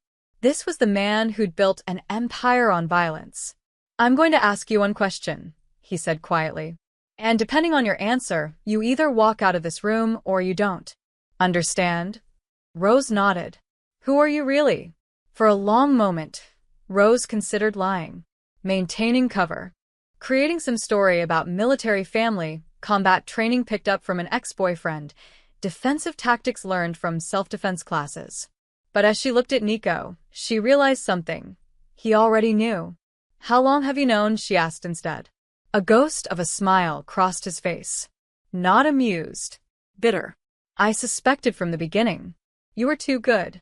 Too clean. Too perfect." He turned one of his monitors toward her. "I finally got into the police database 2 days ago. Not easy. Your department's cybersecurity is better than I expected. But I have excellent hackers." On the screen was her personnel file. Detective Rosanna Marlin, badge number 2847, 6 years with the Philadelphia Police Department. Commendations. Undercover operations. Her real face in her academy photo, younger but unmistakably her. "So you've been playing me this whole time," Rose said. "No," Nico leaned forward. "I've been watching you, trying to figure out if you were here to hurt my children or help them. The police file told me what you are. It didn't tell me why you're really here." "To gather evidence against you," Rose said. "There was no point in lying now. To build a case that would put you in prison." And what? And what changed?" Nico's voice was sharp. "Because I've been watching that footage for 2 hours. I watched a cop, a trained detective, throw herself in front of bullets for my children. I watched you risk your life without hesitation. That's not evidence gathering. That's not duty. So I'm going to ask again. Were you here to destroy me or save them?" The question hung in the air like smoke. Rose thought about Webb's face in the van, about the court order, about 30 days that had turned into 3 weeks that had turned into this moment. Both, she said finally. I came here to destroy you. That was the mission. Plant surveillance devices, document your operations, build a federal case. I was supposed to be bait, get close to your children, earn your trust, and gather everything the task force needed to bring down your entire organization. And then I met Marco and Lucia. Rose's voice cracked slightly. I read their medical files. I saw what the attack did to them, not just physically. They were broken, Mr. Falcone. Completely broken. Your expensive doctors had given up. Your staff treated them like fragile dolls. She paused, chose her words carefully. You were so consumed by revenge that you forgot they were still alive. Nico's jaw tightened, but he didn't interrupt. So, yes, I came here to destroy you. But I stayed to save them. And somewhere along the way, I realized those two goals might not be compatible. You were supposed to plant something, Nico said. Some kind of surveillance device. I saw you get handed something in the parking garage last week. My people followed you. Of course they did. Rose had been so careful, but not careful enough. A keylogger, she admitted. For your computer. It would clone your hard drive, give the task force access to everything. But you never planted it. No. Why not? Rose met his eyes. Because the day I was supposed to do it, Marco took his first steps. And I realized that putting you in prison means putting them in foster care. It means ripping them away from their home, from their therapy, from everyone they know, while they're still learning to walk again. It means destroying the progress we've made. And I couldn't, she stopped, steadied her voice. I couldn't do that to them. Nico studied her for a long moment. So you chose them over your duty. I chose them over my mission. My duty is more complicated than you think. Explain. Rose took a breath. I'm a cop because I believe in protecting people. Especially children. That's why I joined. That's why I volunteered for this operation in the first place, because your organization moves drugs that destroy families, that kill people, that create victims. She leaned forward. But Marco and Lucia are victims too. They didn't choose your world. They're just kids who got caught in crossfire. Collateral damage, Nico said bitterly. Except they're not just damage. They're your children. And despite everything you've done, despite every crime in that file, she gestured at the computer, they love you. They're terrified they disappointed you. They think the attack was their fault. And you've been so absent, so locked in your own guilt and rage, that you haven't seen them falling apart. Nico's expression cracked slightly. I saw them today. I saw what you did for them. I did what any decent person would do. No, Nico stood, walked to the window overlooking the mansion grounds. You did what a parent would do. You protected them without thinking, without hesitation. While I was watching cameras from a safe room, you were throwing yourself in front of bullets. The silence stretched. Outside, security lights swept the lawn, searching for threats that had already fled. There's something else, Rose said. Something I found in the medical records that I don't think you know. Nico turned. What? The attack at the restaurant. The bullets that hit your children. Rose pulled out her phone. Dante had let her keep it, which meant Nico wanted her to have access to information. She pulled up photos she'd taken of medical reports. The trajectory was wrong. What are you talking about? I'm talking about the fact that the bullets that paralyzed Marco and Lucia came from inside the restaurant, not outside. The Corsinis attacked through the windows, yes. But the shots that hit your children came from a different angle. A different weapon. She met his eyes. Someone in your organization shot your children, Mr. Falcone. The paralysis wasn't collateral damage. It was intentional. Nico's face went white. That's impossible. Imakop. I know gunshot wounds. I know ballistics. And I know when something doesn't add up. Rose stood. I couldn't figure out who or why. But someone wanted your children hurt. Someone wanted you vulnerable. Show me, Nico demanded. Rose pulled up the medical imaging, the entry wounds, the trajectory analysis she'd done on her own time. Nico stared at the evidence, his hands starting to shake. Who? He whispered. Who would? I don't know. But whoever ordered the Corsini hit today knew about the therapy sessions. Knew the twins would be outside. This wasn't random, Mr. Falcone. Someone's been trying to kill your children from the beginning. Nico slammed his fist on the desk hard enough to crack the wood. Get Dante in here. Now. Wait, Rose said. Before you do, you need to know something else. The police task force knows about today's attack. They're planning a raid. They have a federal warrant. They're coming for you within the next 72 hours, and they don't care about collateral damage. If you're here when they come, the twins will be caught in the crossfire. Then I'll fight them off. And how many people die? How many bullets fly through this mansion while your children are inside? Rose moved closer. You asked me if I came here to destroy you or save them. The answer is, I don't know anymore. But I know this. If you want your children to survive, really survive, not just physically but emotionally, something has to change. Nico looked at her. This cop who'd infiltrated his home, who'd lied to him for weeks, who'd just risked her life for his children. What are you proposing? He asked. Rose took a breath. This was it. The moment where she became either a hero or a traitor. Maybe both. An alliance, she said. You help me stop whoever's really trying to kill your family. I help you survive what's coming from the police.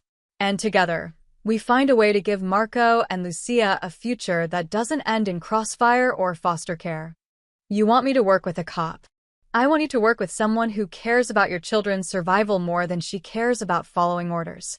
Nico was quiet for a long moment. Then, and the task force? Your partners? They'll consider me a traitor. I'll probably lose my badge. Maybe face charges. Rose's voice was steady.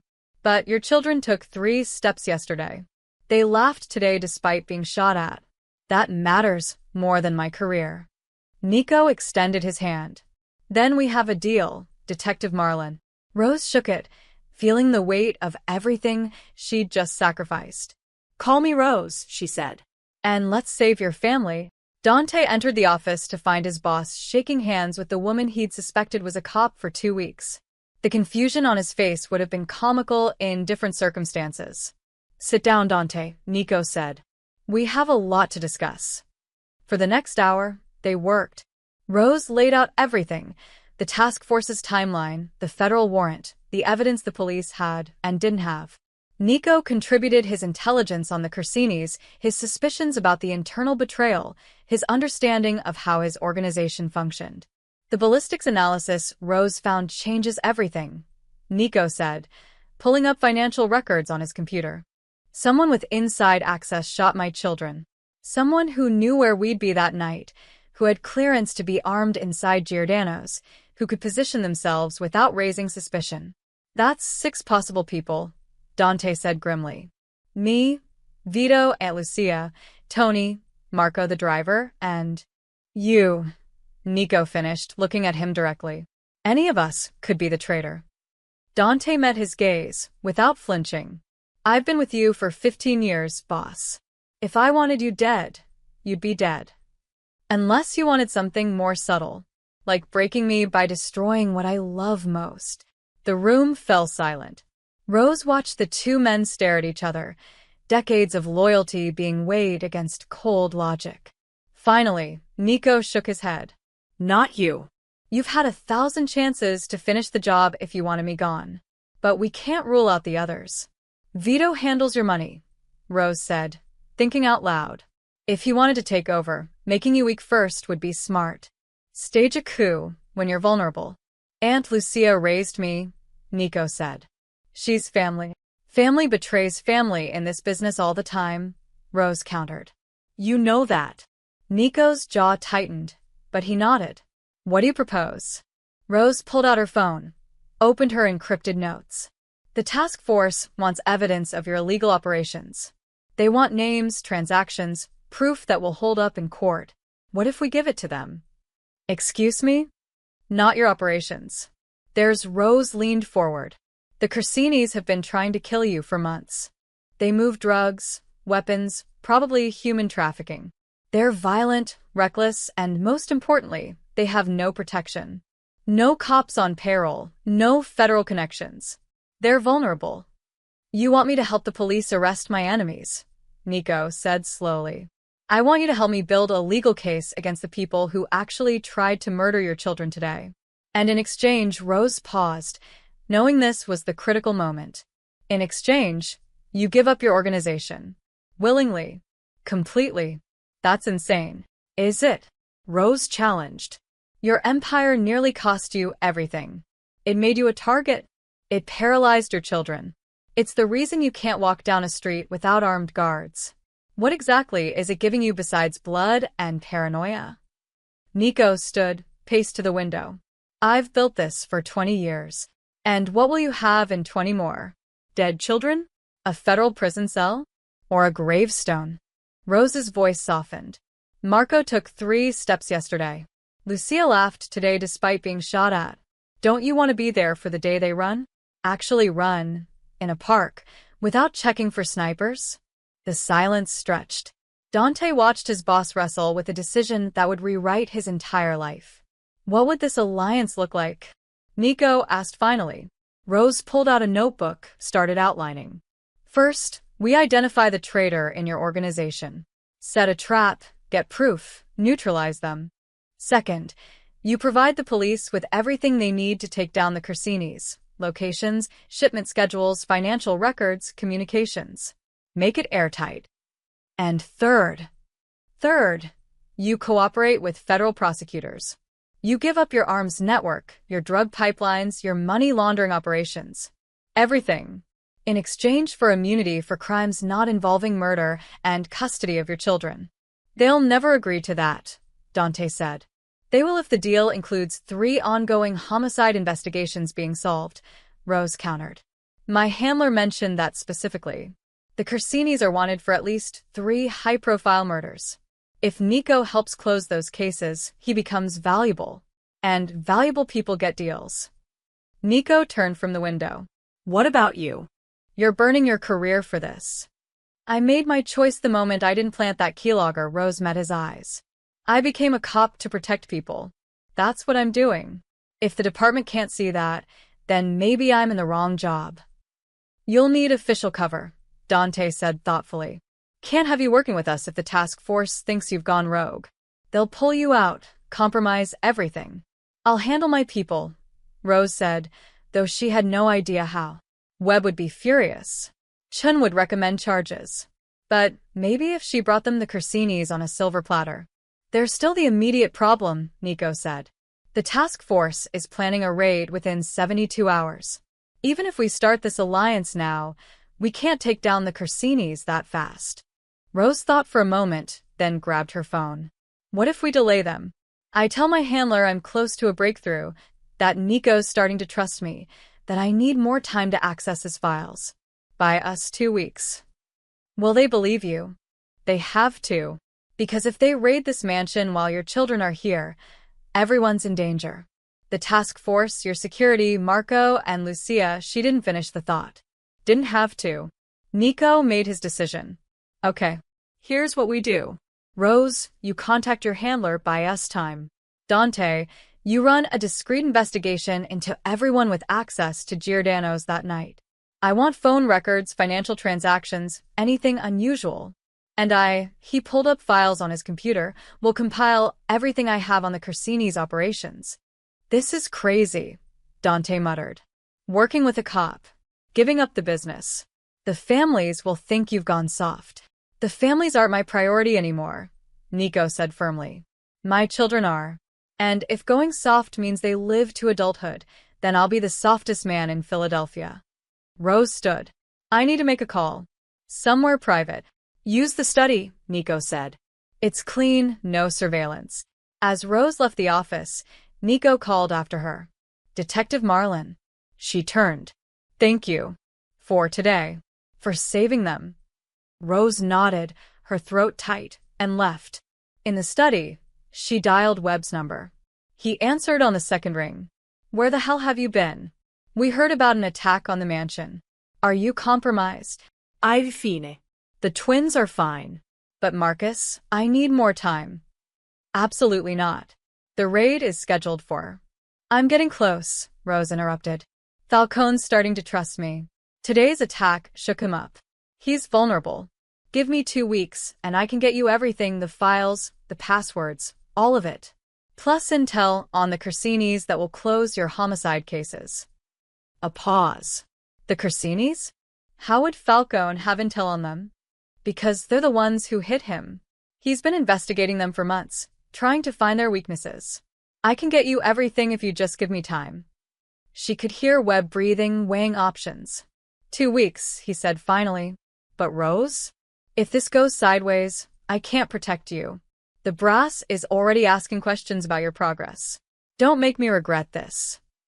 You won't, Rose promised and hung up. She stood in the quiet study, staring at her phone. She'd just lied to her commanding officer. Bought time for a mafia boss to dismantle his own empire. Bet everything on the impossible hope that a violent man could change. But when she closed her eyes, she saw Marco's 3 steps. Lucia's laugh. 2 children who'd been given up on by everyone except a cop who'd forgotten how to follow orders. She walked back to Nico's office. He and Dante looked up expectantly. 2 weeks, Rose said. Let's make them count. Nico smiled. Not the cold smile of a crime boss, but something warmer. More human. Then let's get to work, detective. They spread maps and files across the desk, an unlikely alliance forming in the shadows. A mafia boss looking for redemption, a detective betraying her badge, and a loyal soldier caught between 2 worlds. All of them fighting for the same impossible goal, saving 2 children from a life built on violence. Outside, the twins slept peacefully, unaware that their future was being rewritten by 3 people who decided that love mattered more than law, more than loyalty, more than anything else. Sometimes saving a family means breaking every rule you ever believed in. Rose was starting to understand that lesson all too well. 13 days later, everything came together at once. Rose stood in the police command center, surrounded by screens showing 3 simultaneous operations across 3 cities. Webb paced behind her, coffee in hand, watching decades of police work culminate in a single coordinated strike. All teams in position. Chen's voice crackled through the radio. Waiting on your signal, Detective Marlin. Rose glanced at her phone. A text from Nico, sent 30 seconds ago. Package delivered. Vito is contained. You were right about everything. Vito Romano. The financial operator who'd been with Nico for 8 years. The man who handled every transaction, every bank account, every dollar that flowed through the Falcone empire. The traitor who'd shot 2 children to make their father vulnerable enough to overthrow. Dante had found the proof 5 days ago, hidden offshore accounts in Vito's name, communications with Corsini lieutenants, a payment of $2 million deposited the day after the restaurant attack. Vito had been planning a coup for months, using the Corsinis as cover while he positioned himself to take over. But he'd made one mistake.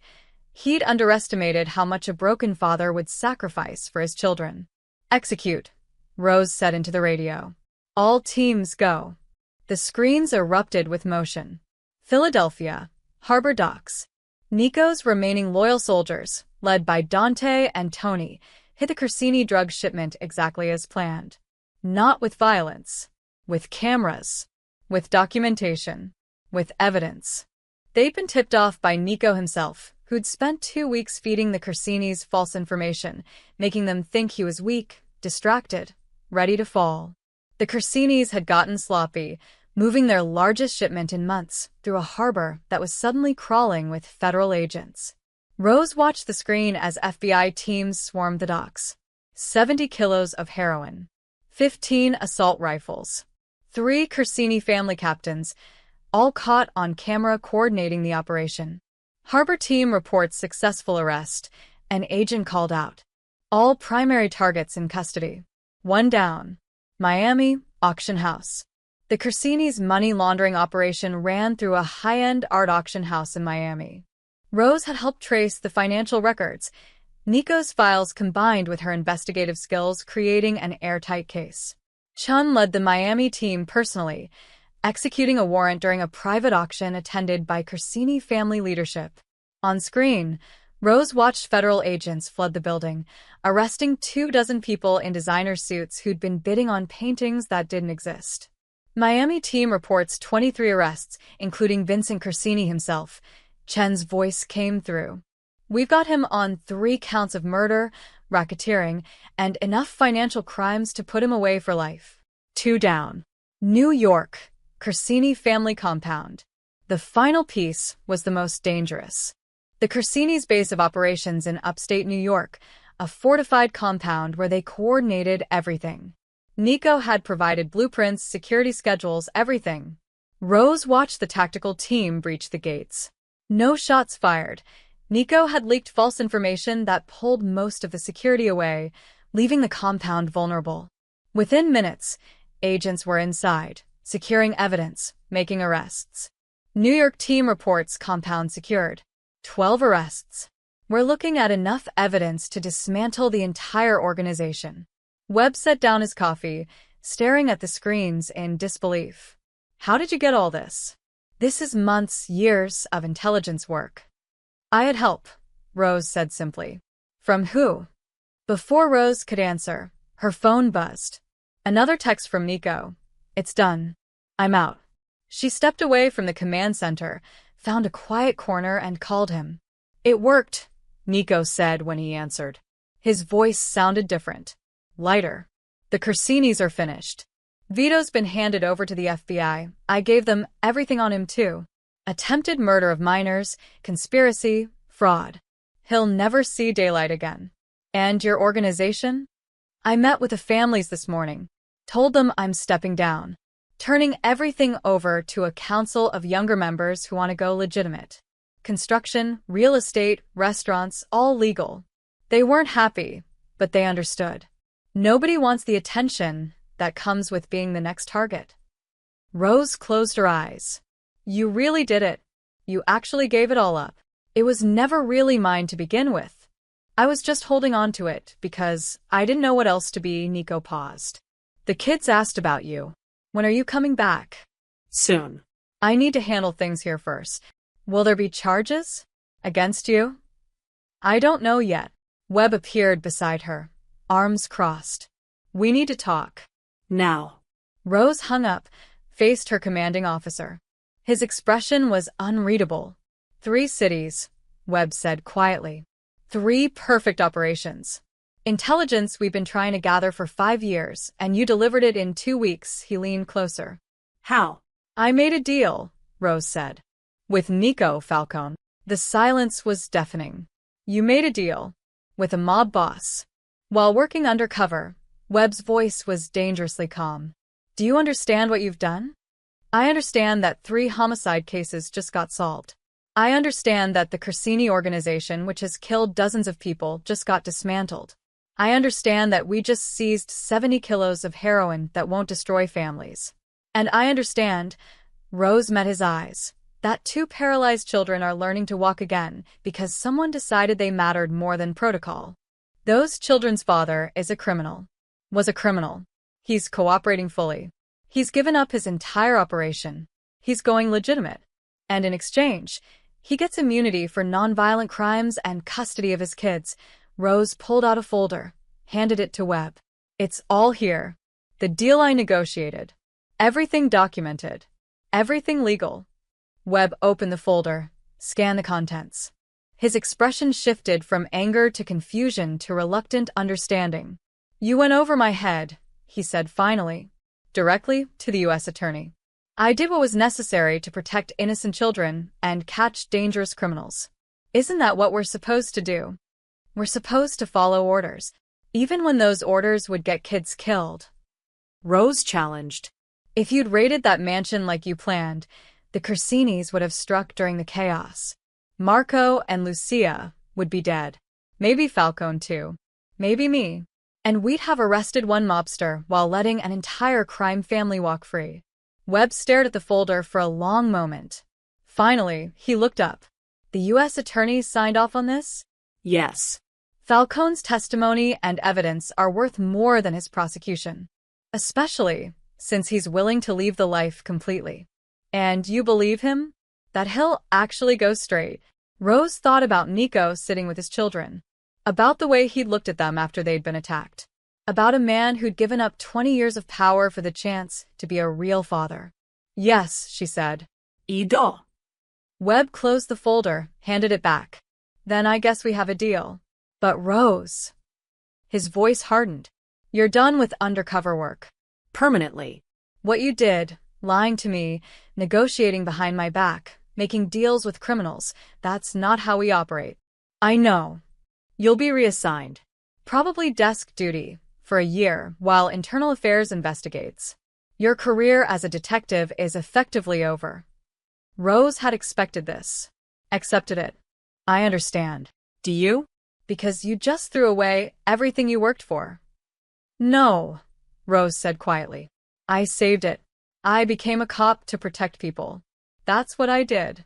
If the department can't see that, then maybe I don't belong here anyway. Webb studied her for a long moment, then shook his head. Get out of here, Marlon. Go back to those kids. Finish what you started. But when you're done playing nurse, you report back here for reassignment. Clear? Clear. Rose left the command center, walked to her car, and drove toward the mansion. Her phone buzzed continuously, messages from Chun, from other task force members, from people wanting to know how she'd pulled off the impossible. She ignored them all. Because 60 miles away, 2 children were learning to walk, and their father was learning to be present, and a broken family was slowly being stitched back together by a cop who'd forgotten how to choose duty over decency. Rose had lost her career, her reputation, probably years of advancement opportunities. But as she pulled up to the mansion and saw Marco and Lucia waiting by the window, standing now, using their braces, waving at her with huge smiles, she realized she'd gained something far more valuable. She'd gained a family that wasn't hers, but somehow was. And for the first time in months, Rose Marlin felt like she was exactly where she belonged. 6 months later. The park was perfect, one of those crisp autumn mornings where the air smelled like fallen leaves and possibility. Rose sat on a bench, coffee in hand, watching 2 children race across the grass. Not walking. Not limping. Running. Marco reached the oak tree first, slapping his hand against the trunk. I win. No fair. Lucia protested, breathless and laughing. You got a head start. Did not. Did too. Rose smiled, sipping her coffee. 6 months ago, those children had been confined to wheelchairs, written off by specialists, paralyzed by violence they didn't understand. Now they were arguing about foot races like normal 7-year-olds. It had taken work.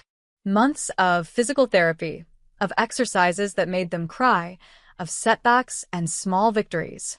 Marco had walked first. Those initial 3 steps had turned into 10, then 50, then hundreds. Lucia had been slower, her nerve damage more extensive, but she'd refused to give up. 2 weeks ago, she'd stood from her wheelchair without assistance and said, I'm done sitting. Now they ran. Not perfectly.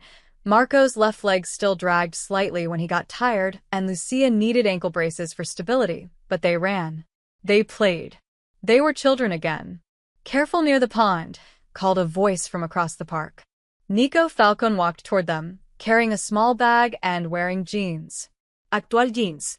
Rose still wasn't used to seeing him in casual clothes, without the expensive suits and armed guards. He looked younger somehow, less haunted. They're going to tire themselves out before lunch, he said, sitting beside Rose. That's the plan. Exhausted kids are happy kids. And easier to get to sleep tonight. That too. They sat in comfortable silence, watching Marco and Lucia explore the park. A year ago, this moment would have been impossible. A mafia boss and an undercover cop, sitting on a park bench, co-parenting 2 children who'd been caught in a war neither of them chose. But that was a different life. I got the official papers yesterday, Nico said quietly. The U.S. attorney closed the case. Full immunity as promised. As long as I stay clean, stay away from the families, and keep cooperating with any ongoing investigations. How does it feel? Strange. Like I'm waiting for the other shoe to drop, he paused. But also, free. I don't check for tails anymore. Don't sleep with a gun under my pillow. Don't wake up wondering who's planning to kill me. It's unsettling how unsettling peace is. Rose understood. She'd felt the same way after leaving the police force. The official story was resigned to pursue private practice. Webb had been kind enough not to destroy her publicly, even though they both knew the truth. She'd lost her badge, her career trajectory, everything she'd worked for. But she'd gained something else. "How's the clinic?" Nico asked. "Busy. Word spreads fast when you help kids walk again." Rose had opened a pediatric therapy clinic 3 months ago, funded partially by Nico's legitimate businesses. He'd insisted, saying he owed her more than money could repay. "I have 6 patients now. 2 with spinal injuries, 3 with cerebral palsy, 1 recovering from a car accident.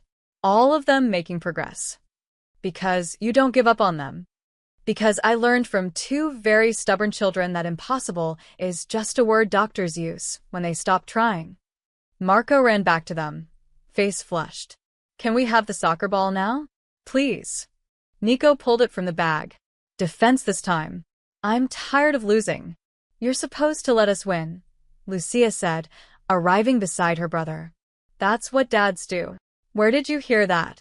"Rose told us." Nico shot Rose a look. She smiled innocently.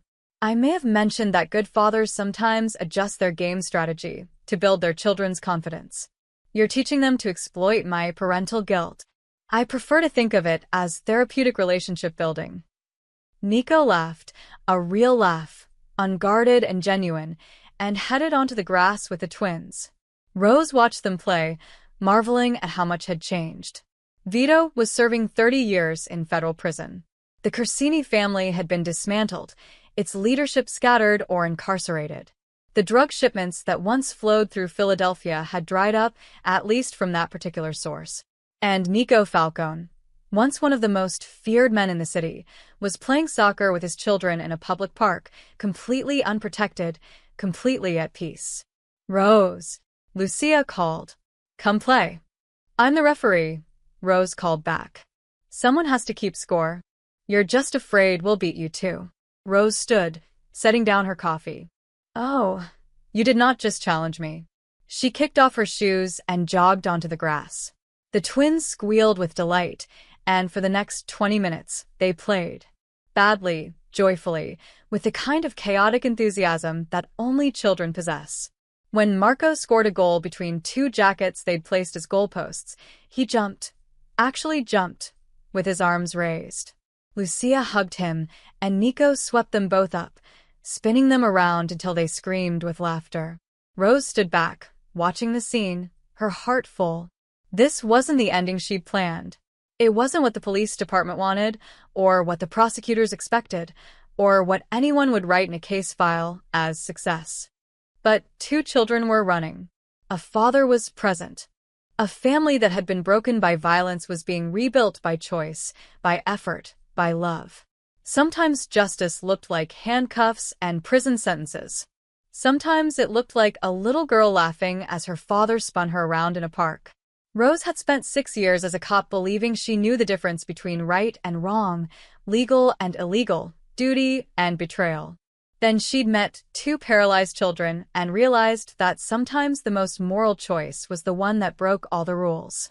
"Rose," Marco called, holding the ball. "One more game?" "One more," she agreed. As the sun climbed higher and the autumn air filled with children's laughter, Rose Marlin, former detective, current therapist, permanent guardian angel to 2 miraculous kids, realized something profound.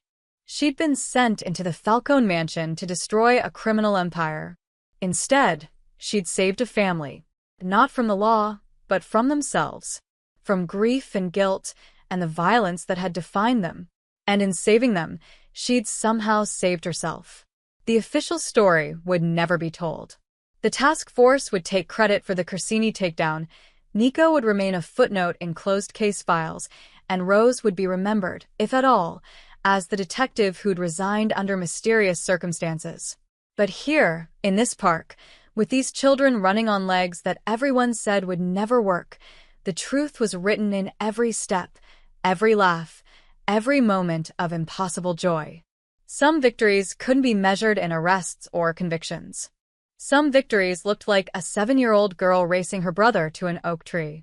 Some victories were just a family, broken and rebuilt, learning to live without fear. And as Marco scored another goal and Lucia protested loudly about the fairness of it all, as Nico laughed with the kind of freedom he'd never known in his old life, Rose understood that this ordinary, beautiful, chaotic moment was worth more than any badge she'd ever worn. This was what she'd become a cop to protect. Not the law, not the system, not order. This. Life. Hope. Seconde chance. Rose, Nico said, walking over while the twins continued playing. Thank you. For everything. For not giving up. For making a deal with the devil. You're not the devil, Rose said. You were just lost. We all were. And now. Rose looked at Marco and Lucia, at two children who'd been given up on, who'd beaten impossible odds, who were living proof that redemption was possible for everyone. Now we're found, she said simply.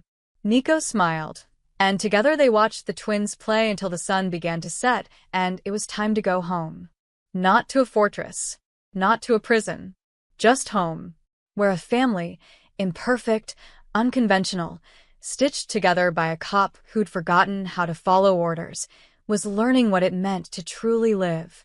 And somewhere in Philadelphia, a police file marked Falco Nico, case closed, gathered dust in an archive, its pages never revealing the real story.